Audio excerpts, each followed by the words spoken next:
我在罗马只有36小时，我下午1点到达罗马，第二天凌晨1点离开，减去睡眠时间和休息时间，我会在这个城市24小时。这将是一场旋风般的旅行。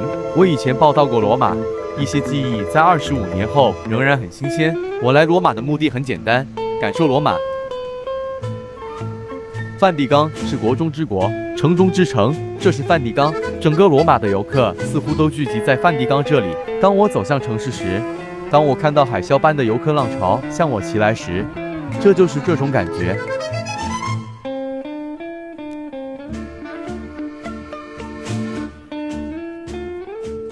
当我第一次访问这个地方时，我非常新鲜和年轻。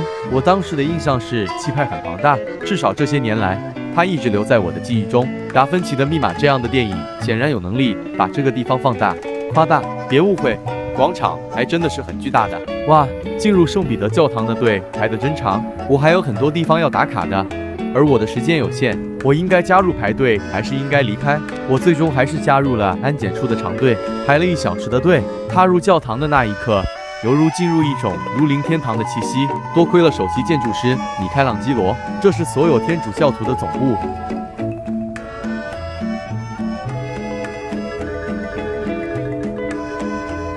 罗马斗兽场，我到了不久就开始下雨了。尽管刚刚下午5点，天空却变得更加黑暗。25年前，我用柯达胶卷上拍摄的所有照片都拍得很糟糕。我想，我可以在25年后得到一组更好的照片。事与愿违，我被雨淋湿了，我的头发看起来很可怜啊！我记得旁边的那个拱门，当时对它印象深刻，但在旅行后意识到，现在好看又巨大的自我定义的建筑物，如哈利法塔、双子塔等，在过去的时代，人们喜欢建造拱门，从那时起，拱门遍布欧洲，以定义他们的辉煌时代。旁边的罗马论坛，我记得25年前，我通过大门拍了一张照片，因付钱，所以没有进去。25年后的今天，我也不去。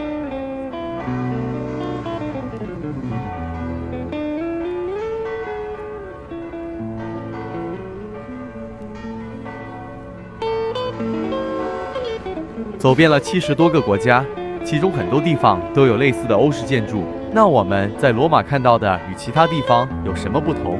表面上没有太多，罗马只是呼吸着古代。那颓废的美丽是我心中更准确的词。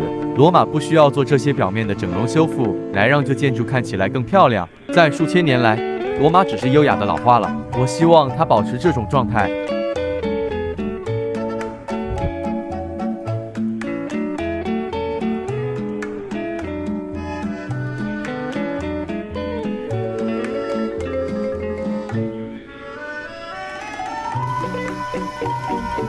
我也注意到的另一个区别是这里的建筑宏伟性。罗马建筑往往更大、更宏伟。我能想象，罗马可能会像数百年前的今天的成群摩天大楼一样的曼哈顿。马路也比较宽，道路两旁的房屋高大而整齐，条条大路通罗马。这句话用得恰到好处。是的，我感觉到了。